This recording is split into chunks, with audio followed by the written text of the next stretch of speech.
Who's the bone collector? Just let that name hang there for a second. It's got a weight to it, doesn't it? It really does. We're talking Albuquerque, New Mexico, back in 2009. You picture that desert sun, right? Just beating down. Everything looks cracked, empty. Just endless, yeah. Seems like nothing could hide there, but something did. Something truly awful. Because beneath that, that sun-baked dirt lay this secret. So dark, so horrifying. It changed that place forever. A secret that just shattered that kind of false piece of the desert, didn't it? Exposed this really chilling story of loss and a predator who was just invisible. Completely invisible. Because one day, just an ordinary day, someone's out walking their dog. Yeah, just a normal walk. And they stumble across something, and instantly that empty patch of land becomes, well, there's no other way to say it, a graveyard, a nightmare. Human remains. Human remains. And not just one person. It unraveled. They found 11 women, all buried out there. Shallow graves, unmarked. 11 lives, just gone. Each one, a whole world of connections, stories, just silenced and hidden like they were nothing. And here we are. It's 2025 now. 16 years since the last woman was likely buried out there. And the killer, this West Mesa bone collector, still hasn't been caught. Still out there. Or at least still unidentified. That's a heavy thing. 16 years. Think about that. Over a decade of silence from whoever did this. And over a decade of just agony, really, for the families left behind wondering. It really highlights something disturbing, doesn't it? That even now, with all our technology, something this cruel can just vanish, leave this huge scar. But it's a case that just grabs you. Yeah. The brutality, obviously, but also this question that just hangs there. Who were these 11 women? Yeah. What happened to them? How did they end up out there? And the biggest one, how has the killer stayed hidden for so long? What let him just disappear? Those are the questions, aren't they? The ones that make us need to understand, to try and piece together something in the face of all this darkness, find some kind of answer for the people who lost so much. So that's what we're going to try and do in this deep dive. We're going to, carefully unpack this whole chilling story. Start with the victims, the lives lost, look at the few clues left behind in that desert, and really importantly, see where the search for justice actually stands today in 2025. Yeah, we'll dig into the facts, what we know for sure. Look at the main theories that have topped up over the years and consider the impact, on the families, the whole Albuquerque community. And just before we really jump in, yeah, think about this for a sec. What is it about an unsolved case, especially one this dark, that just gets under your skin? Yeah. What keeps us hooked? Just hold that thought. Well, it's that fear of the unknown, isn't it? And in a case like this, the unknown is it's terrifying. It's a real person who did this. Okay, segment 1, the victims' voices from the grave. So February 2009, outskirts of Albuquerque near West Mesa. A woman's out walking her dog, like we said. Right, routine thing. And the dog finds something sticking out of the sand. Probably thought it was an animal bone at first, right? That happened. Exactly. But it wasn't. It was human. And that one bone, it just opened the floodgates. Uncovered a mass grave, just staggering, the scale of it. 11 women. Can you imagine that moment of realization for her? No, just sheer horror, I imagine. And then the investigators come in and they realize the extent of it. This place that looked like nothing special is suddenly a burial ground. And the timeline they figured out, buried sometime between 2001 and 2005. That's years. Think about that. Years these women were missing. Their families may be searching, hoping while they were out there. Hidden. Just unimaginable grief for the loved ones during that time. Holding on to hope, maybe. Well, the truth was just silent under the ground. And as they started identifying them, these patterns emerged, didn't they? Heartbreaking ones. Yeah. Common threads. Many were young, Hispanic. And connected often to that sort of hidden world in Albuquerque drugs, sex work. Vulnerable. It points to a really sad reality, People on the margins, they can be such easy targets. Their disappearances sometimes don't get the same attention initially anyway. It's a terrible reminder. We have to remember, though, they weren't just, part of a pattern. They were individuals, people. Selene Edwards, she was only 15. 15, just a kid. A runaway from Oklahoma? Yeah. Had dreams, like any teenager. What were they? We'll never know. Gone. All that potential wiped out. It's awful. And there was Michelle Valdez, 22. She had 2 kids. Her family, even today, they still hold vigils for her. That love, that hope for justice after all this time. It's incredible. It really is. It shows they won't let her or any of them be forgotten. They were loved. deeply. And Gina Michelle, 23. People remembered her smile. Apparently, she had this bright smile, even though life hadn't been easy for her. Shows resilience, doesn't it? Even in tough times. Makes the loss feel even sharper somehow. Every single one of them. A story. A life. People who missed them. They weren't just found remains. They were stolen. And hearing even these little bits about them makes you wonder, doesn't it? If we understood their lives better, the things that made them vulnerable, could that give us some clue about the killer? That's a really crucial question, I think. Piecing together their lives, it might show us what the killer looked for. You know, what kind of vulnerability he exploited, maybe hint at his motives, how he operated. Okay, let's move into segment 2, the crime's A pattern in the sand.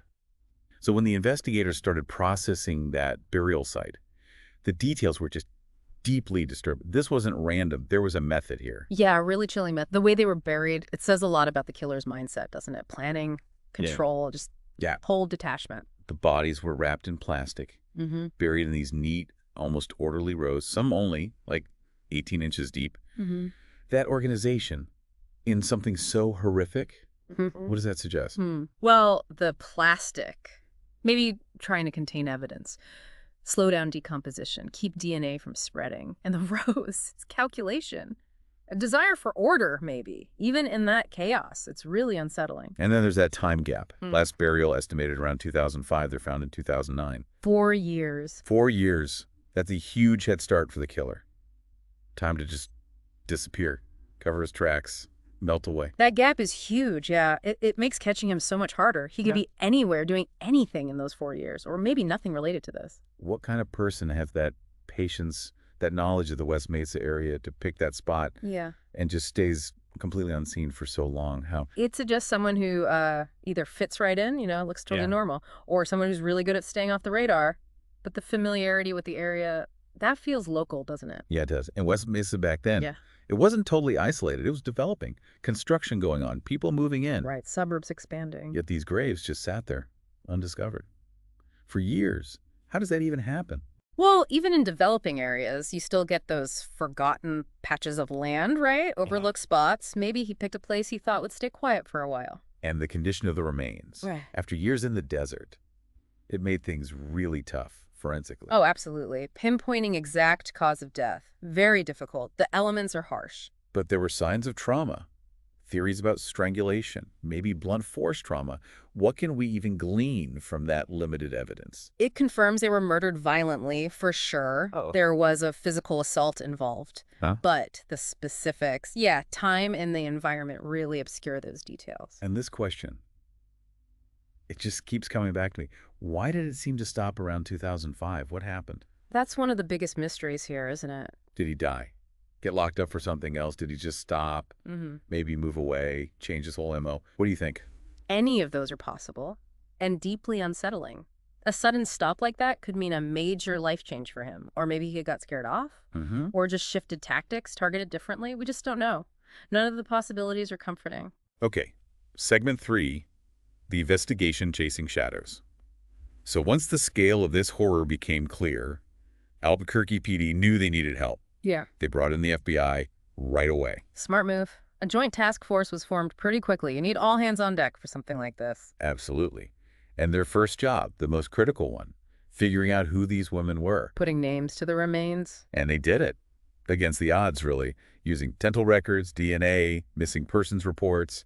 They identified all 11, which honestly, after that much time, that's a huge achievement in itself. Definitely a massive piece of work.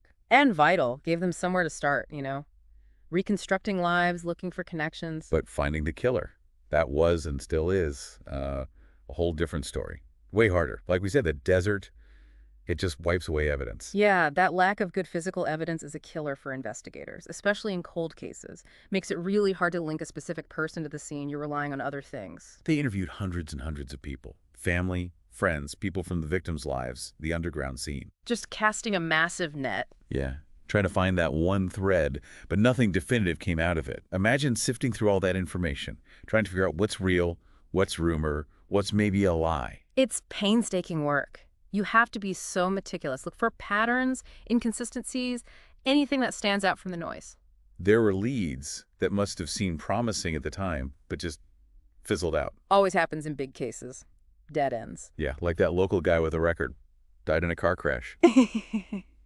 You wonder, was he the one? Yeah. But you can't ask him. So frustrating. Incredibly frustrating. Leaves that big what if hanging there. And there was that photographer, apparently really interested in the case, maybe a bit too interested. Yeah, that kind of thing always raises eyebrows, doesn't it? Intense focus on a crime. But turned out he had a solid alibi. So another potential suspect cleared, which is important, lets them focus elsewhere, but still, another door closed. Exactly. Ruling people out is just as important as ruling them in, even if their behavior seems, a bit off.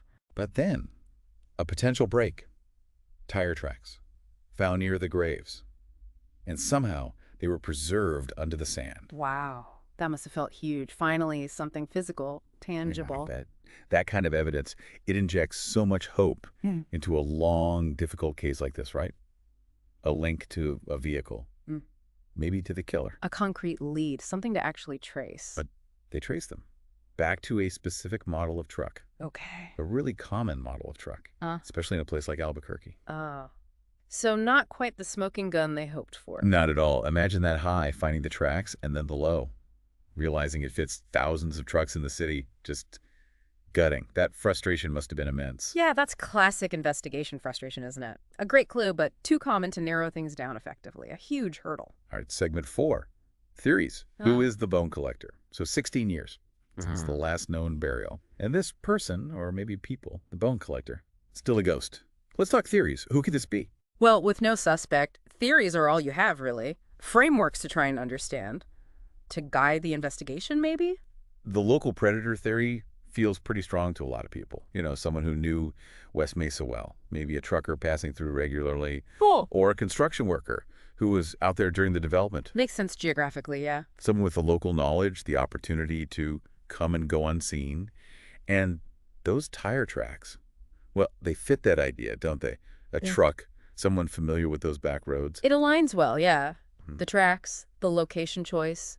It points to someone comfortable in that environment, someone who knew how to use its isolation, consistent with those kinds of jobs. Then there's the possibility, maybe a connection to other cases, a serial killer connection. Could the bone collector be responsible for other disappearances, other murders, maybe even in other states? Interstate 40 is right there, after all, a known trafficking route. That proximity to I-40 definitely opens up the possibility of a transient killer. Someone moving through, maybe hitting multiple spots along the way. You absolutely have to look at unsolved cases along that corridor. It's standard procedure, but crucial here. Could it be someone we already know about who just hasn't been linked? Or someone totally unknown operating across state lines? It's a disturbing thought. Very disturbing. The idea of a killer operating undetected across jurisdictions for years. It's a real fear. Okay, this next one. The duo theory. This one gives me chills. What if it wasn't just one person? Two killers working together. Yeah. Maybe one person lures the victims, the other handles the disposal, the burial. Could that explain how they managed 11 victims and kept it secret for so long? It's possible. A partnership could make things more efficient, provide cover for each other, share the burden of the secret. Though keeping a secret that big between two people for this long, that has its own difficulties, you'd think. But it could explain the scale, yes. It's a terrifying idea, isn't it? Yeah. Two people coordinating this horror. Deeply unsettling. And finally, maybe the most unnerving theory for today, the still active theory. What if he didn't stop in 2005? What if the bone collector just adapted, changed his methods, picked different locations, different types of victims? That's the nightmare scenario, isn't it? That he's still out there, still offending, just differently. And now, 2025, with all the advances in DNA tech, could he be linked to newer cases we haven't connected yet? Could he still be active? That possibility is truly chilling, but those advances in forensics like genealogy, they also offer hope, right? Maybe they can link seemingly unrelated cases now, past or present. All these theories, they circle around, but none gives us the answer. They all just point back to one thing. Whoever did this was meticulous, calculated. Careful. Extremely careful. And that calculation, that control, it just makes the mystery deeper. And the killers seem even more dangerous, more elusive. It underscores why finding answers is so critical. Segment 5. The impact echoes of loss. We've talked about the crime, the investigation, the theories, but we have to remember what's truly at the heart of this. The lives lost, the pain that's still felt so deeply. Absolutely. It's easy to get caught up in the mystery aspect, but this is about 11 women, 11 families enduring unimaginable grief. Think about those families. All these years, no answers, just that constant ache. Maria Valdez, Michelle's mom, she said something that just sticks with you. What was that? She said, every day I wake up hoping today's the day they find him. My grandkids deserve to know why their mom's gone. Oh, wow. That's powerful, heartbreaking. You feel it, don't you? That raw pain, but also that fierce hope for justice, for her daughter, for her grandkids. Imagine carrying that every single day for 16 years. It's an incredible burden and a testament to their love, their refusal to give up hope. They need closure. They deserve closure. And the impact wasn't just on the families. In Albuquerque, this case caused widespread fear, outrage. Understandably. A mass grave on the edge of the city, terrifying. It also really spotlighted the dangers faced by sex workers. People started talking, advocating for better protection, pointing out how being marginalized made them targets, how society often looks away. It forced a difficult but necessary conversation, didn't it? About vulnerability, about who gets protected, about the systemic issues that allow people to fall through the cracks and become victims. And even now, they still hold those annual vigils. Keeping the memory alive. Exactly. It's a promise, really, that these women aren't just numbers in a cold case file. They're remembered. Their names are spoken. It's vital, a collective act of remembrance, and a constant call for justice from the community. It shows they haven't given up either. And then there are the investigators, the ones who lived this case for years, that retired officer who said this is the one that keeps you up at night. Yeah, I read that. That's haunting. Imagine pouring everything into a case like this, and it just stays cold. What kind of weight does that leave on you, that lack of closure? It's immense, a profound sense of responsibility, frustration, maybe even guilt, even if it's not rational. These cases stick with investigators forever, especially the unsolved ones. It's a heavy burden to carry professionally and personally. Segment 6, 2025, updates and new hope for false leads. Okay, so here we are, 2025, 16 years on. Has anything changed? Is there any real movement, any new hope, or is it just more desert silence? Well, it's still officially an active investigation. Albuquerque PD hasn't closed the books, and significantly, recent advances in forensics are offering, well, maybe a glimmer of possibility, cautious possibility. You mean forensic genealogy, like how they caught the Golden State Killer? Exactly that. It's been a game changer for cold cases. And APD has confirmed they are retesting evidence from West Mesa using this technology, trying to find familial DNA matches in public databases. So should this actually be it? The key to finally unlocking this? After all this time? It's certainly the best hope they've had in years. If they can get a usable profile, even a partial one, and find distant relatives in a database, they could potentially build a family tree that leads right to the killer. It's complex, painstaking work, but it has worked in other huge cases. But they've also said the DNA they have is degraded, right? Yeah. A partial profile. That's the caveat, yes. The condition of the sample is critical. If it's too degraded, there might not be enough genetic information to work with, even with the best technology. So it's hope, but fragile hope. We can't assume it's a guaranteed breakthrough. Still, it's something. Better than nothing. Definitely better than nothing. It's an active line of inquiry using the latest tools. And then there's this other angle. Citizen sleuths. Apparently they dug up some old property records. Yeah, that's been buzzing online a bit. Records linking a now demolished house near the burial site to someone described as having a shady past. Interesting. Have the police said anything? Not officially commenting, which is standard. But, you know, they'd be looking into anything credible. Citizen detectives sometimes uncover genuinely useful stuff. It could be a significant new avenue, or it could be nothing. Needs thorough checking by law enforcement. Right, needs verification. And just recently, another tip came in. A woman claiming her ex-husband used to brag about something. Yes, allegedly bragged about burying secrets in the desert around the right time frame. Wow, that sounds potentially huge, but again, you have to be careful, right? Extremely careful. Tips like that come in on high-profile cases. They need meticulous vetting. Is the source credible? Are the details specific? Does it fit the facts? It could be the missing piece, or it could be another painful false lead. Investigators have to treat it seriously, but cautiously. So, 2025. New tech being used, old records resurfacing, new tips coming in. Are we finally actually on the verge of finding out who the bone collector is? Getting justice for those women? It feels like there's more momentum now than there has been in a long time. Between the genealogy testing and these other potential leads, There's definitely a renewed sense of possibility. Or will he just keep slipping away? Stay a ghost in the desert? That silence has been so long, so loud. Could it finally break? That's the hope, isn't it? That the combination of new science, persistent investigation, and maybe even a bit of luck will finally bring the truth to light.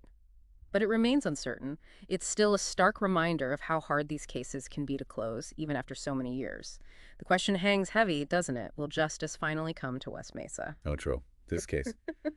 The West Mesa bone collector. Those 11 women. Mm. It's more than just a true crime story, isn't it? It's a deep human tragedy. And we have to keep focused on seeking justice for them. They deserve so much better. Absolutely. Remembering them as individuals, acknowledging the family's ongoing pain, and just holding on to the hope that answers will come. Justice, however long it takes. And this is where everyone listening can actually play a part. Keep this story alive. Talk about it. Share it. Make sure these women aren't forgotten. Awareness is crucial. And if anyone out there knows anything at all, no matter how small it seems, please contact Albuquerque Police or the FBI tip line. You never know what tiny detail might be the key. That one small piece of information could be everything.